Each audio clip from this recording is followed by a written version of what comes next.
Hi, and welcome back to our podcast. This is week 3 for us, and today we're going to be talking about learning targets. Okay, so the definition of learning targets, it's learning targets define academic success. So they state what we want students to know and to be able to understand. So for this chapter, mostly it was like the quality of the assessment equals like the clarity um of achievement targets. So the more clear the target is, the better the assessment is. Um, and then, so there was 5 categories of achievement expectation. Sorry. One was mastering consent knowledge. The second was using knowledge to reason and to problem solve. The third one is demonstrating performance skills. The fourth one is creating products that show learning, and then the fifth one was developing positive dispositions such as attitudes, values, and motivations. So high quality assessments equals clearly defining learning targets. And then there's such thing as like poor quality targets, which are like missing information, too broad, unconnected to academic standards, and inaccurate to the discipline. So in this part, in the teacher's responsibility is to be clear and accurate about their learning targets, and then also to teach and to guide practice and assess fairly. So formative and summative, like we talked about in chapter 2. Yes. And I think that when we are talking about learning targets, the first thing that we should really consider is where they come from. So the source. So targets usually stem directly from standards, and this can be like state, local standards, or either like local districts.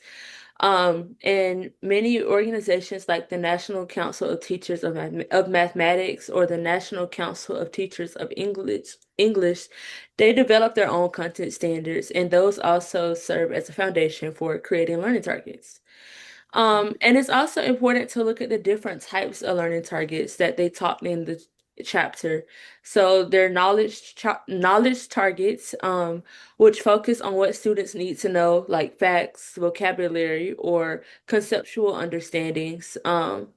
And there are also reasoning targets, which push students to go beyond recalling facts instead of using that knowledge to analyze, and instead using the knowledge to analyze and compare or draw conclusions.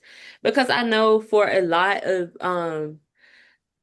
times it's just for me remembering and just recalling facts instead of like actually implementing. And that's what I feel like I did a lot in like throughout school. But I'm now just like unpacking everything and actually doing the reasoning.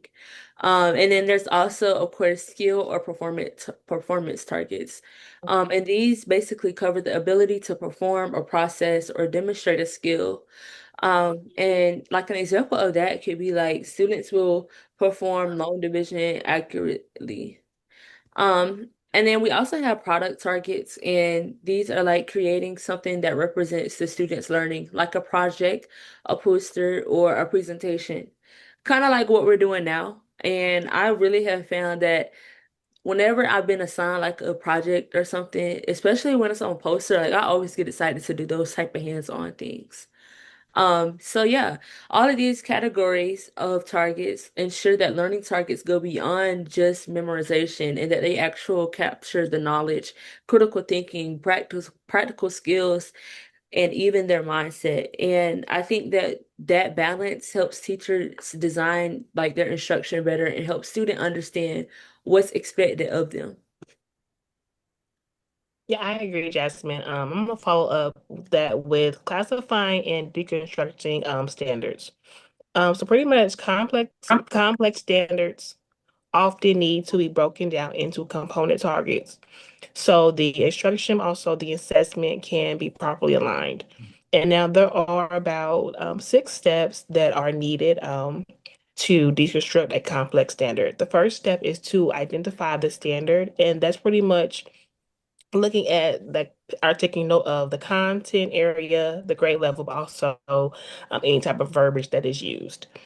Second is going to be you make sure you're highlighting your key components, and those, of course, is breaking down that verbiage for your audience. Second is going to be to determine the type of learning. Fourth will be list your prerequisite skills and knowledge as well. And that's pretty much just letting those students know, I'm sorry, getting to know what they know and what they can do. I'm sorry. And the fifth step would be to write clear learning targets. So, and that a great example of that would be like an I can statement. I know I used those, I was like in high school, and that's like, I can identify structure of a text or I can identify X, Y, and Z problem. So knowing what they can do, it helps the administrator of the assessment as well. But then the sixth step would be to align instruction and assessment. And that is, of course, with using any type of design or creating formative assessment like your exit tickets and your quizzes. And lastly, you want to make sure you're developing a summative task, and that's an essay, project or presentation as well, like Jasmine stated. Yeah, So I yeah. have a question actually on that. So when you mentioned like the I can statements, um, Mm-hmm. so in that, do you also think that that includes like, you know how teachers sometimes write I don't know what they called it. I don't remember what they called it, but like it would be like the standard the number, and then it'll say like what you'll be able to do after the unit. So like, is that kind of what you're talking about? Yep, absolutely. Yes. And it's so crazy because now, and even though I teach like pre-K, we still use that. Like it's like L.33, but it's saying that I can't do this, and it actually ties into your lesson plan too. So yes, that is spot on. It's still the same way as when I was in high school. So I think it's so crazy and kind of full circle to see that as a high schooler, but then now I'm actually teaching the curriculum. Like, okay, this is why they had us do these I Yeah. can statements, actually helping with learning targets. So I think that's pretty cool. Yeah, definitely. Thank you for answering my question. Yeah. I definitely agree with all the points that we've hit so far, but I feel like one of the main points that need to be talked about is communicating learning targets to students, like not beating around the bush when it comes to what the teachers expect, but just letting the students know this is what I want to see. If I don't see this, then I know that Mhm. you need more help or you're struggling in this part. So just letting them know this is exactly what the standard is so they're able to meet it, and then converting like how the teachers say it, like the technical verbiage, to like the verbiage that students will be able to understand. Like, don't sit here and give them all these Mhm. high words that they have to like think about. No, this is what I need. This is what I expect. Don't beat around the bush. Just letting them know like this will get you all the possible points. And then also like using rubrics to see if they understand like this is the level we want you to be on, but this is the level that you're on. So showing them like a physical copy of like what you're seeing as a Mhm. teacher, like this is the standard, but you're either below it or above it or meeting it right where you should be. So I think that physical copy of like a rubric definitely plays into a big part of that. And then again, teachers really checking on the students' understanding. Like you can show them the rubric, but again, for me, was everything that I did from me, or did I cheat a little bit? Probably. So I think definitely actually asking the students, Yeah. like, are you really understanding this? Is this really coming from your thoughts and ideas, or are you having like a little bit of help with this in areas that you might be Yeah. struggling on, but don't want to see a Mhm. bad reflection of your grade? So yeah, I think that'll definitely be a main point communicating with your students. Yeah, I think that's important Mhm. too. And I also feel like I don't know why, but I agree with you on using my resources. But I think that I did that a lot because I just felt so overwhelmed. And Mhm. like, I don't know, I feel like maybe the point or maybe the target, if the targets were more expressed and more detailed, then I would have actually taken the time to do it. So Yeah. Mhm. I can't really say that while I was in school that the targets were always like explained to me what. Mhm. Agreed. Yes. Yeah, I think that if they were a little bit more explained, even like I mean, obviously you think that in elementary school like kids don't understand, but I feel like they Hmm. really do. Hmm. Like, Yeah. these are my expectations, please. Like, how can I help you get there? I think if that was expressed a little bit more, it kind of feels Yeah. like you're playing a game of like I guess hide and seek in a way Mhm. because you're Yeah. like you're giving them this assessments and this homework and everything that comes with, being in an elementary school teacher or Mm-hmm. elementary school Mm-hmm. student. Mm-hmm. But, for me at least, I was always why, like as a kid. Yeah. So I think if they were explained a little bit more, hey, like this Mm-hmm. is what I'm expecting. This is what we're going to do.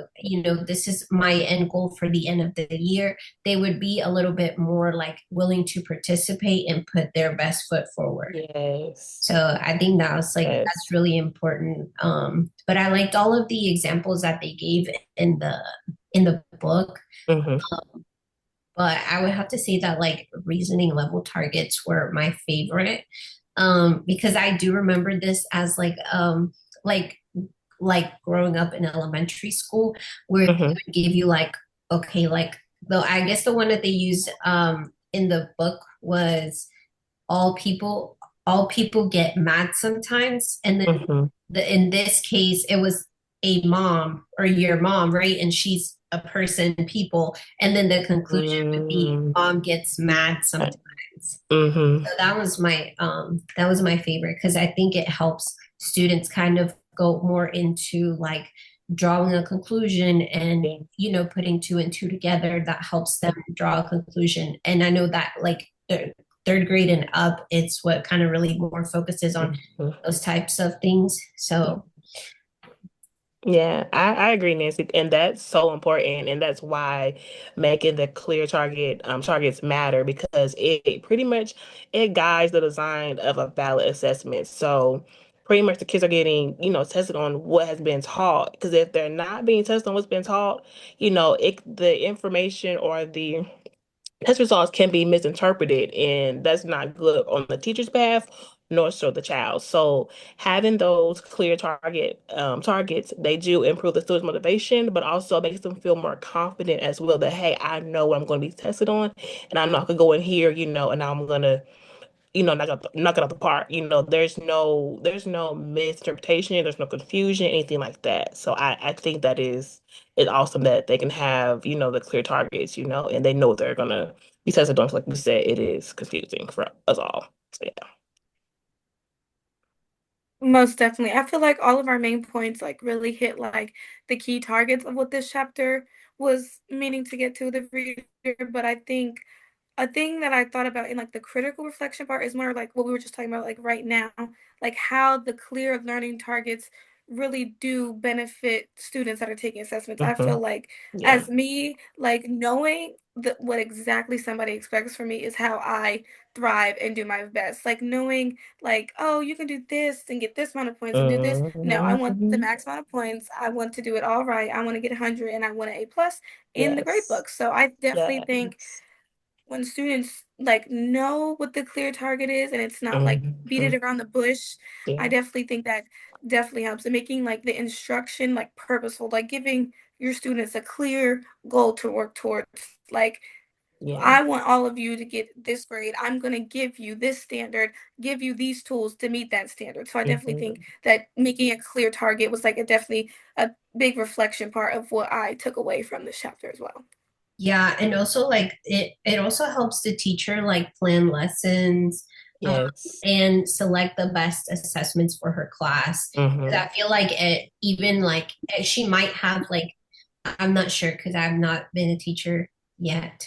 But I would assume that they mostly have like lesson plans, Yeah. and some of them might not target every single one of her students. Hmm. So, it would help her with lesson planning and making sure that, she's prepared as well for her class. Kind of Yes. having like an end goal at the end of, her lesson plan. Yeah. Agreed, Nancy, because if you do have, those vague or broad standards, the teacher has like the risk of either over teaching or under teaching, and you don't want to do either one of those two things. So, it's a big impact, if they're using those broad standards and not actually honing in on one exact, standard and kind of going from there. Because, I mean, it'd be an invalid assessment, if you ask me. So I agree with that, Nancy, hardly. I agree. Yes. And you just touched on like a fact where you're talking about like the teacher's viewpoint. I definitely think Hmm. that's another thing that needs to be touched on because we keep talking about like explaining to the students, but like what does like the teachers you look like? I definitely think it can be challenging for a teacher to like explain the standard when it's in their head. Like it's sort of like a thing like, well, I said this in my head, like they should be thinking the same thing. No. Mm-hmm. Coming from like a student, I may be thinking the total opposite of what a teacher may be thinking. So I definitely get like where teachers may be coming from, like it might be a little bit harder to dial in like that exact standard because even though it's set in your head and you think it should be just like the simplest thing and your students should understand it, not all Yes. students will. Like you have some students that really Yes. need that like breakdown of everything, and then you do Mm-hmm. have some of those students that might catch on as soon as you say it. So I definitely think that breakdown of Yeah. what a teacher has to do can be difficult for a teacher. So yeah, Yes. that's what I thought. Yes. And Absolutely. how do you think that y'all would like address that type of issue? Like, say you have, you know, as teachers, we're supposed to already have an adaptive lesson plan for everybody to be a Mm-hmm. diverse learning plan for everybody to be able to learn. But Yeah. like when it comes to expressing your targets, how do y'all think y'all can communicate that for every learner in there? But since we all learn different and interpret different things, like how do y'all think y'all would do that? Oh, that's a I think good for me, and this is something that sort of faded away as one. you get higher. I don't know why I felt like small groups helped me Yes. a Yeah. lot. Yeah. Like I remember being in elementary school, like when you have that like rainbow shaped table, like everybody got Yeah. this, got that. Like I feel like Mm-hmm. that definitely helps. And definitely as you get older, that like fades away and they just expect you to Mm-hmm. just be able to like do it. So I Run to definitely the think that mm-hmm. and asking like your students, like being one on one, like being completely honest, let me know if you don't get it, if you do get it. And Mm-hmm. I think that'll definitely help. Yeah, I agree. And I would say even like let's try to even do like a teach back. I think those are just, always great. Teach me what I taught you. Let me put myself in your shoes, vice versa. And let me know what or have learned from me rather. And then that gives me an idea too. Okay, well, it seems like, this is unclear. Let's work on this, this, this. Because it's nothing like having an angry student, like, I'm not getting this, you're not making sense to me, that's going to frustrate the student, but also the teacher as well. So, yeah. Absolutely. Definitely.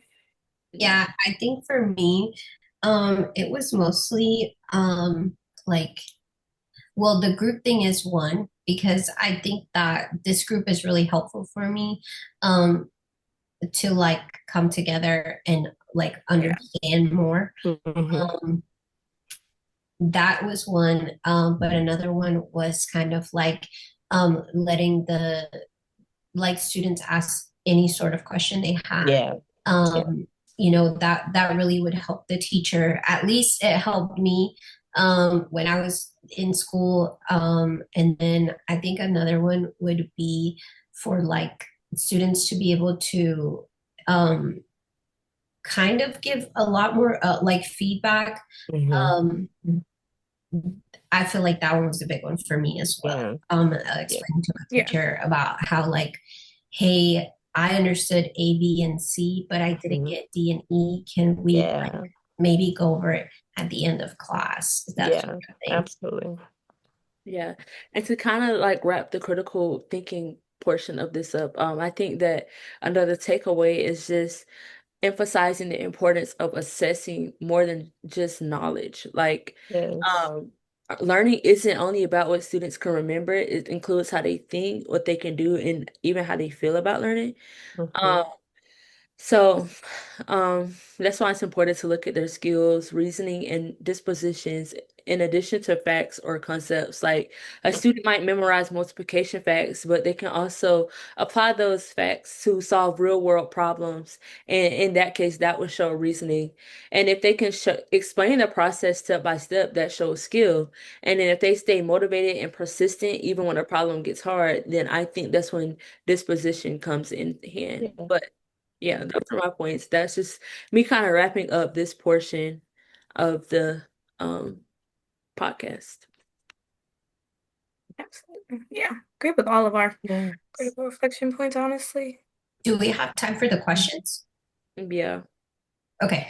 All right. Sorry. So for the question part, okay. So the book did touch on in inference so which is like a reasonable guess or a conclusion based on the information. So there's two forms. So sorry if I say these wrong, inductive or deductive. And so for deductive, I know it, inference, I know it involves like drawing a conclusion based off the information. So I made one for you guys to see if you guys could like kind of like a like a target like try to make sure that we understood.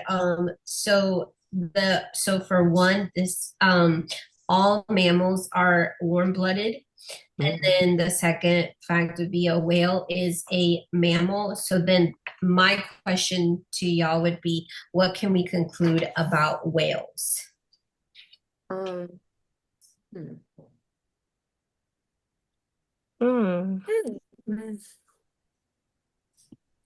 One more time. Okay. Sorry, but that didn't You're make good. sense. Okay. So the first one would be the first fact would be all mammals are warm-blooded.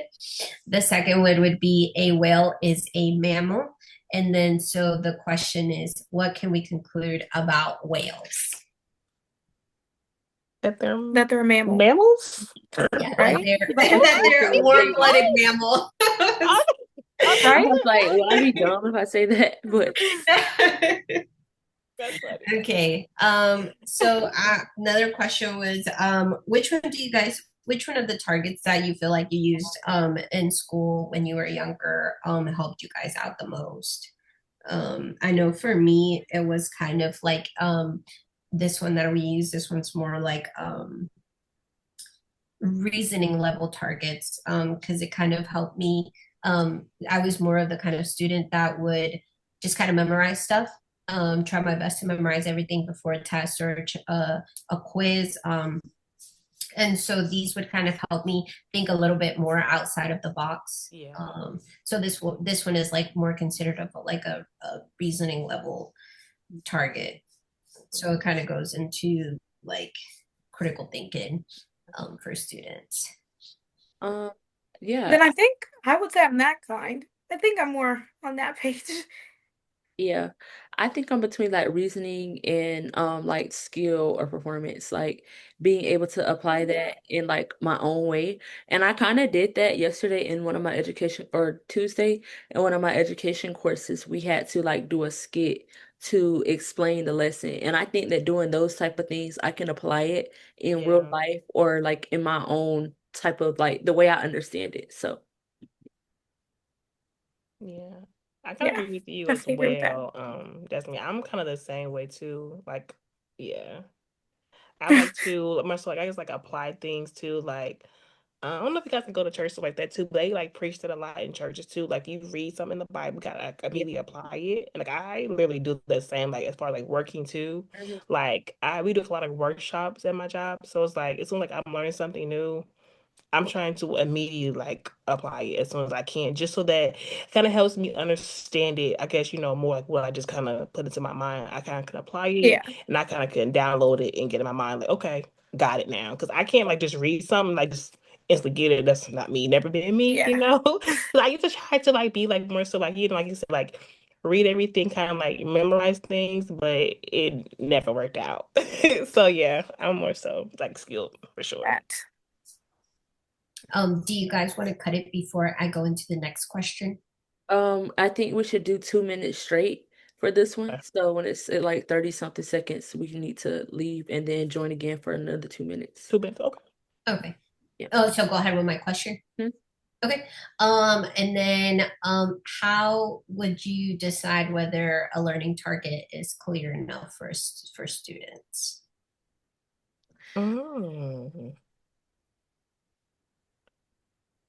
Asking, I feel like that was just not a good enough answer, but asking them if it's clear and maybe I feel like it's easier said than done putting myself in their shoes and trying. I feel like because I already know, so like putting myself in their shoes, I feel like that's not going to give me like the same. Is it really clear? So asking them. Yeah, but we have students too that'll be like, they'll say, okay, yeah, good, got it, good, and really don't have it. Yeah. So I think you do have to more say think out of the box too. Like you say, you won't know until you kind of like you're going through like the assessment or any type of Yeah. quiz, you won't kind of know if they got it until you kind of can see it. And that's my thing. I can ask you all day Yeah. if you got it, but you're like, yeah, I got it. But you really Yeah. like you're gonna bomb this test, you know? So I think it's kind of most like show and tell. Like, you gotta show me that you got it. I gotta see it for me to okay, I believe you. So yeah, that's one of those Yeah. kind of like that gray area to me that we kind of don't know until we kind of can see. But you have your overachievers, so like that confidence was like, oh, I know I got it, I'm good, So yeah, kind of know your audience, like or know your children to know. Okay, I know she got it, or no, he does not have it. So yeah. Yeah. Um, yeah, and I think just getting them to restate it in their own words or ask, Hmm. oh, can you explain this from your understanding or what you Yeah. took from it? Like just hearing it in their own words, like, okay, it might not be the same way that we told it to them, but it still makes sense. Yeah. Yeah. That's true. Do y'all want to go ahead and leave and then do 2 minutes Mm, roll call? All right. yeah. Okay. Good. All right, welcome back. And Nancy is going to answer our question that we left off on. Yes, so the question was, how do you decide whether a learning target is clear enough for students? So for me, it would be like, yeah, asking them questions, but also um, like observing their behavior.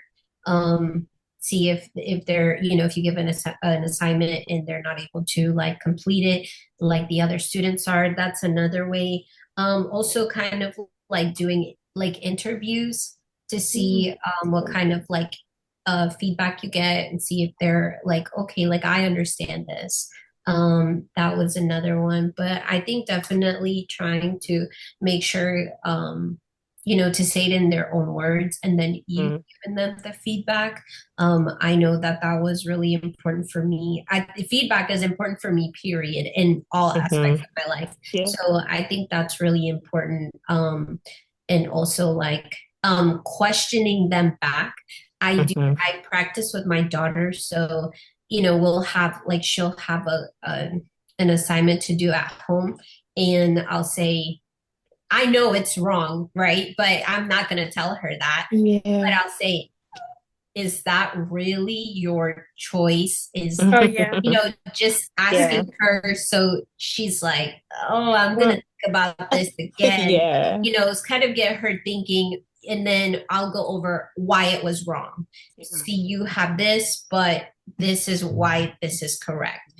Trying to help her, but not, give her all of Good the answer. answers. That would be Yeah. not beneficial to her and her learning. So I think those are the three main ones for me. Okay. Definitely agree with that. I used to watch my mom do that to my brother, and I used to just be so confused as to like, you just not gonna tell him he's wrong? No. But yeah, I definitely think that was beneficial. Yeah, Um, because I think if you definitely tell them that it's wrong, they'll just be like, "Oh, okay, like Right. Well, what's let's the answer? write the right one." Yeah, Yeah. yeah, Yes. I got it. So yeah, I think that's definitely not beneficial to Yeah. them. But yeah, I definitely do that to my daughter just so that way I can see her grow and understand. Yeah. okay, great. Yeah. And great points too. So like for our last question, in what ways like do y'all think involving students in the process of learning targets can change like Hmm. dynamics or the learning outcomes? Well, I feel like when you said this, like the last two chapters, feedback. It's so beneficial for everyone involved, So I really think that giving the feedback from the getting the feedback from the students is just the best thing ever. Like Nancy said, feedback is just it's great for any aspect of your life. So feedback for sure Yeah. for me. Yeah, Just asking like those questions, I think, sorry. no, Just you're asking like fine. those questions that like, I don't know, like you wouldn't think of as a teacher, but maybe they're thinking as like a Hmm. student. So like asking questions that you wouldn't necessarily think are difficult, Yeah. but they might. So I think just getting understanding of like where they are on like a student base and not thinking from like a teacher perspective, like you all should Hmm. be here, you're in third grade. No, some of Nope. them might not be on that level. So I think Yep. asking those questions would help. I agree. Yeah. And I think that it'll also help them become more engaged, like Hmm. in the classroom. Like I said earlier, when I know what I'm expected to do and I know it clearly, like I'm not just gonna sit around and be like, okay, like I'll worry about this Hmm. the same day as tomorrow. Yeah. Not digging deep in it, like I just do the assignment. Yeah. Um, so yeah, and I think that it just like kind of allows them to also just take ownership and like when they know what they're doing, they can, like I said, just take over their work in a way. Like, you know what I mean? Like, yeah. Yeah. Yeah, I agree with all three of you guys. I do definitely think that, getting feedback from them, we definitely, I think as adults, we don't think of things that kids think. Hmm. Um, Yeah.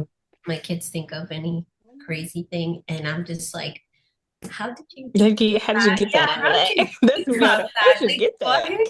that? They get from like one one fact, another fact, and then they're just Hmm. like, okay, this is my conclusion to this. Yeah. I'm like, Did I even say that? No. yeah, like so Yeah. I definitely think that, like feedback from them is really important for them. And it helps them like also like, okay, my teacher cares. My Hmm. teacher wants to know, at least at my job too, like if my boss asks me, hey, what do you think of this? Hey, this okay, like I feel like, I'm part of the team. Like I want to come to work. I want to be engaged with Yeah. you guys. So Yeah. I think that's also really important. Agree. Yeah. And unfortunately, our time has came to an end. We're starting to push the 30 minutes. So yeah, thanks for tuning in and watching, and thank y'all for being engaging with us. Yeah. Until Ah. next week.